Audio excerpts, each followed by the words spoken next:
présidente d'ONG, Nadia Awa-Koloko, est aussi élève et est prête à tout pour voir et faire sourire les plus vulnérables, les enfants et les veuves. Elle réalise cela grâce à l'organisation non gouvernementale qu'elle a mis en place.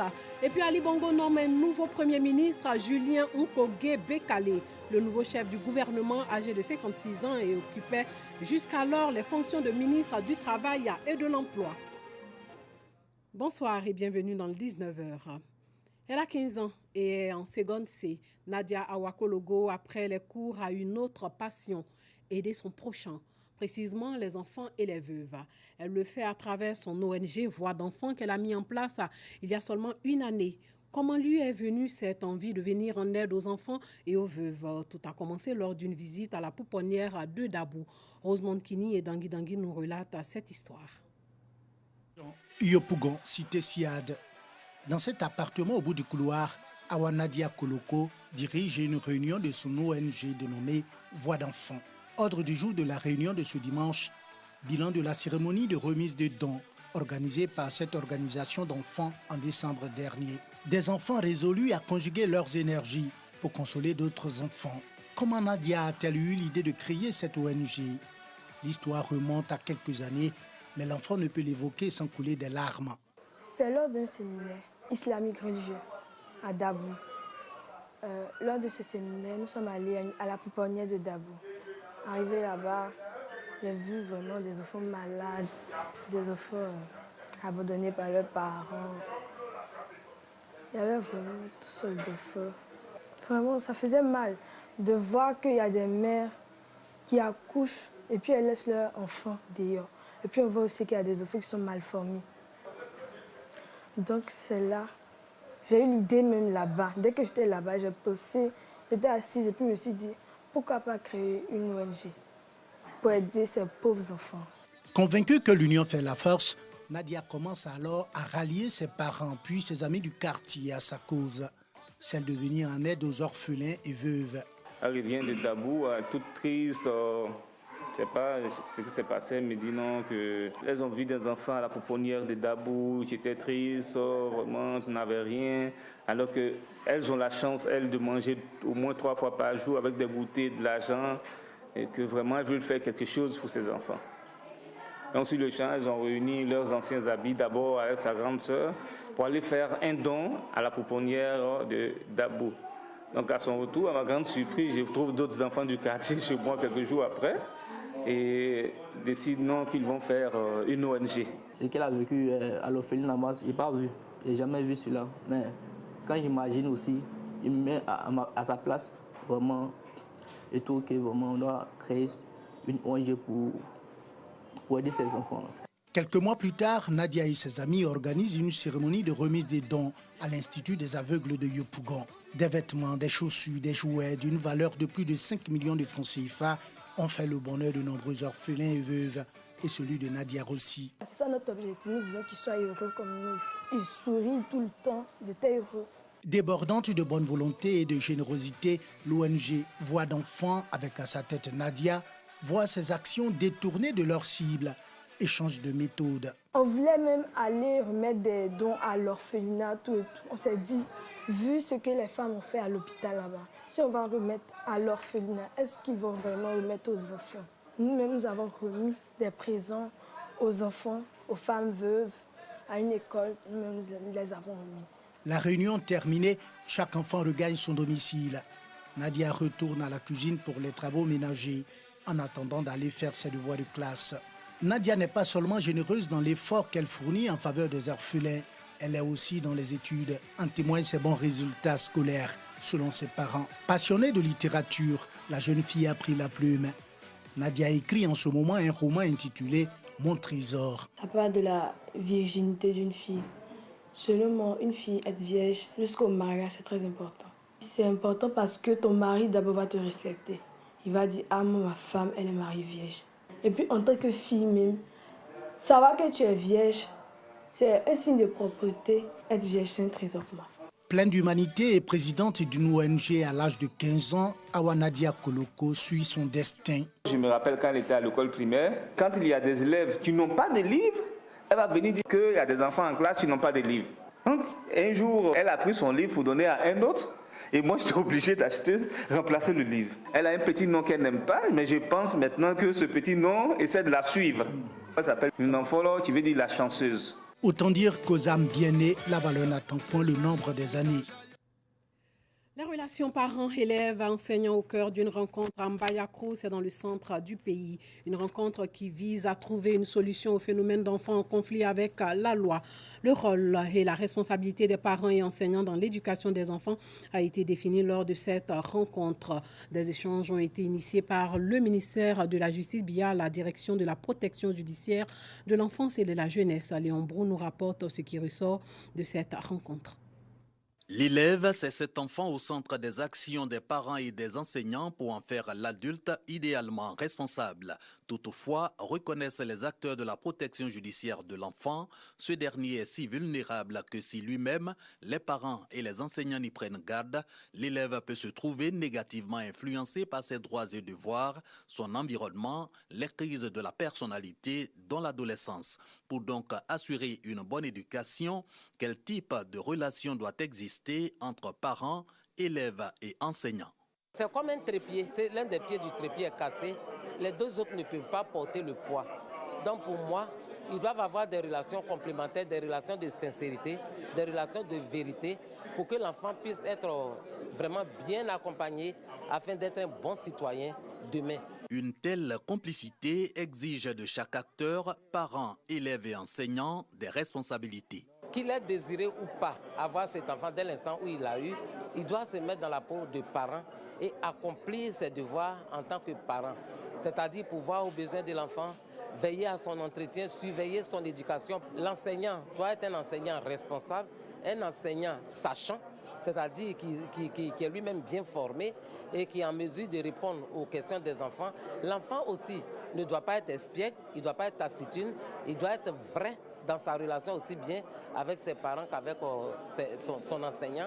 Initiateur de cette séance de sensibilisation, le ministère de la Justice via la direction de la protection judiciaire de l'enfant. C'est une réponse au phénomène des enfants en conflit avec la loi. Lors de cette rencontre, donc, le rôle et la responsabilité des parents et enseignants dans l'éducation des enfants ont été définis. La Jeune Chambre internationale d'Abidjan Prestige mène des actions sociales en faveur des populations. Le comité directeur local composé de 12 personnes est chargé de mettre en œuvre les grands projets communautaires et de formation. Doua Delazer nous dit comment le président exécutif de cette organisation compte s'y prendre. Les mains levées. Les membres du comité directeur local de la Jeune Chambre internationale Abidjan Prestige s'engagent pour la mise en œuvre des projets de développement communautaire à l'endroit des populations vulnérables en Côte d'Ivoire. Ils sont mis en mission par leur président exécutif à l'occasion de la rentrée solennelle de l'organisation. Durant ces 3 années, notre organisation a réalisé des projets au bénéfice de notre communauté. Donc je pourrais citer pêle-mêle le projet de lutte et de sensibilisation sur les dangers de la consommation des drogues et stupéfiants en milieu scolaire, le projet Action sociale qui lui vise à renforcer les capacités des structures sociales telles que l'orphelinat de Grand Bassam et aussi équiper et doter l'école primaire catholique de la ville d'Ayamé de matériel didactique pour une meilleure qualité d'enseignement. Alors tous ces projets ont permis à notre organisation aujourd'hui de se positionner à la tête de la Guissière Côte d'Ivoire, comme en témoigne le prix de l'organisation locale la plus remarquable de la Côte d'Ivoire, obtenu lors de la dernière convention nationale de la Jeune Chambre internationale de Côte d'Ivoire. Nous avons notre programme d'activité qui est assez enrichissant, qui est orienté vers les objectifs de développement durable pour permettre à notre communauté de bénéficier de meilleures conditions de vie. Donc nous pensons qu'en réalisant ces projets, notre organisation pourra se hisser au-dessus le toit du monde en devenant l'organisation locale la plus remarquable de la DCI. La formation, la réhabilitation des écoles et plusieurs actions sociales en faveur des démunis sont entre autres des grands chantiers de 2019. Une tâche lourde, mais aussi un défi à relever, selon le responsable du comité directeur local de la JCI Abidjan Prestige. On a 3 types de projets. On a des projets de formation à l'endroit de nos membres et à l'endroit de la communauté. On a également des projets communautaires qui sont des projets qui servent à aider la communauté dans laquelle nous vivons et chercher à résoudre des problèmes au sein de notre communauté. On a un troisième type de projet qui sont des projets culturels de détente à l'endroit des membres et également des personnes extérieures à la Jeune Chambre internationale. Voilà un peu les trois types de projets que nous ferons pendant ce mandat.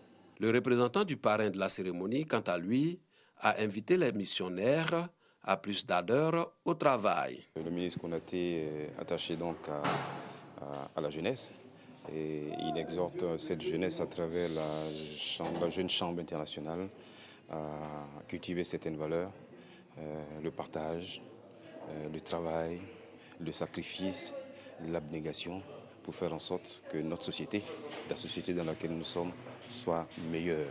La Jeune Chambre internationale Abidjan Prestige existe depuis 3 ans. Elle revendique 55 membres déterminés à répondre aux aspirations de l'organisation, celle de bâtir un monde meilleur. Le président gabonais a nommé un nouveau Premier ministre, Julien Nkogé Bekale, quelques jours seulement après l'échec d'une tentative de coup d'État. Le nouveau chef du gouvernement, âgé de 56 ans, a été plusieurs fois ministre. Il remplace Emmanuel Isosé Ngondé, qui est élu médiateur de la République. Un nouveau gouvernement est attendu dans les prochains jours. Ali Bongo Ondimba a nommé un nouveau Premier ministre.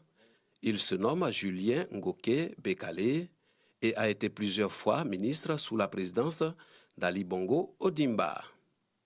Il occupait les fonctions de ministre du Travail et de l'Emploi dans le gouvernement sortant. L'annonce a été faite par le secrétaire général de la présidence gabonaise. Un nouveau gouvernement est attendu prochainement avec un nombre de ministres plus restreint.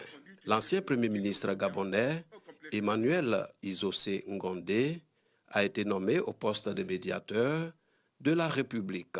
Faustin Boukoubi, un cacique du parti au pouvoir, a été élu président de l'Assemblée nationale du Gabon. Âgé de 65 ans, cet ancien secrétaire général du Parti démocratique gabonais succède à Richard Auguste Onouvier, dont le mandat s'est achevé le 30 avril 2018. Le 30 avril 2018, le mandat des députés n'avait pas été reconduit par la Cour constitutionnelle. Ces changements interviennent dans un contexte où le président est toujours en convalescence au Maroc et alors que le pays a connu, lundi 7 janvier, une tentative de coup d'État. Et puis en RDC, sachez que l'opposant congolais Martin Fayoulou a déposé aujourd'hui un recours devant la Cour constitutionnelle contre le résultat de la présidentielle qui s'est tenue fin décembre. La requête demande l'annulation des résultats proclamant Félix Tshisekedi président de la République selon l'avocat de Fayoulou. Martin Fayoulou est arrivé deuxième derrière Félix Tshisekedi à la présidentielle qui s'est tenue le 30 décembre dernier. Il affirme l'avoir très largement emporté avec plus de 60% des voix et accuse Félix Tshisekedi d'avoir passé un accord avec Joseph Kabila pour être proclamé vainqueur. En France, pour un 9e samedi consécutif, les Gilets jaunes organisent une journée de mobilisation. Cet acte 9 voit se mettre en place le nouveau dispositif de maintien de l'ordre. Jusqu'à la mi-journée, les manifestations s'étaient déroulées dans le calme, mais des tensions ont commencé à apparaître, notamment place de l'Étoile à Paris, à Nîmes et en centre-ville de Bourges. Lomanka, Kaboul, c'est en Afghanistan. Seuls quelques quartiers de Kaboul sont connectés à un réseau municipal de distribution d'eau potable. Les habitants qui n'y ont pas accès doivent assurer eux-mêmes leur approvisionnement en eau. Et comme le manque de précipitations ces derniers hivers n'a pas permis de recharger les nappes phréatiques partout dans Kaboul, des foreuses perforent à tout va le sous-sol pour puiser de plus en plus profondément et les récentes chutes de neige n'y changent à rien. À Kaboul, l'eau manque. Avant, on creusait 30 à 50 mètres maximum. Mais cette année, nous creusons des puits de 100 à 120 mètres. Et la raison principale du manque d'eau, c'est la sécheresse. Avec l'augmentation de la population à Kaboul, les besoins en eau ne cessent d'augmenter. Je n'ai jamais vu cette situation de ma vie. Et c'est la première année qu'on voit ce niveau de réduction d'eau. Une campagne a été lancée pour lutter contre le gaspillage de l'eau. Des projets sont aussi lancés pour augmenter les connexions au réseau d'eau potable municipale. Kaboul est déjà dans une situation de stress hydrique. Donc, on cherche des solutions plus immédiates, moins coûteuses et moins technologiques qui permettront de régler le problème plus rapidement. Les Kaboulis se tournent en attendant vers les cieux pour implorer de la neige et une fonte lente. Aux États-Unis, le shutdown qui paralyse une partie des administrations fédérales du gouvernement américain est devenu le plus long dans l'histoire du pays en entrant dans son 22e jour. Le record a été battu hier à minuit, dépassant ainsi les 21 jours de shutdown pendant l'ère Clinton en 1995 à 1996. Et puis le président américain Donald Trump lui affirme que son projet controversé de mur relève du bon sens lors de sa visite à la frontière américano-mexicaine. Au Texas, pour défendre son projet de mur à la frontière avec le Mexique. Ce qui est bon avec le mur ou la barrière, c'est que je peux tout finaliser en 15 minutes. On peut commencer la construction. On est déjà en train de bâtir, mais là, on pourrait achever la construction. Il est conçu de manière fantastique. Ça sera efficace, rapide, ça va vraiment bien marcher. L'opposition démocrate juge le projet immoral, coûteux et inefficace. Il est à la source d'un vif conflit qui a provoqué la paralysie partielle de l'administration fédérale. Voilà, c'est tout pour ce soir. Portez-vous bien.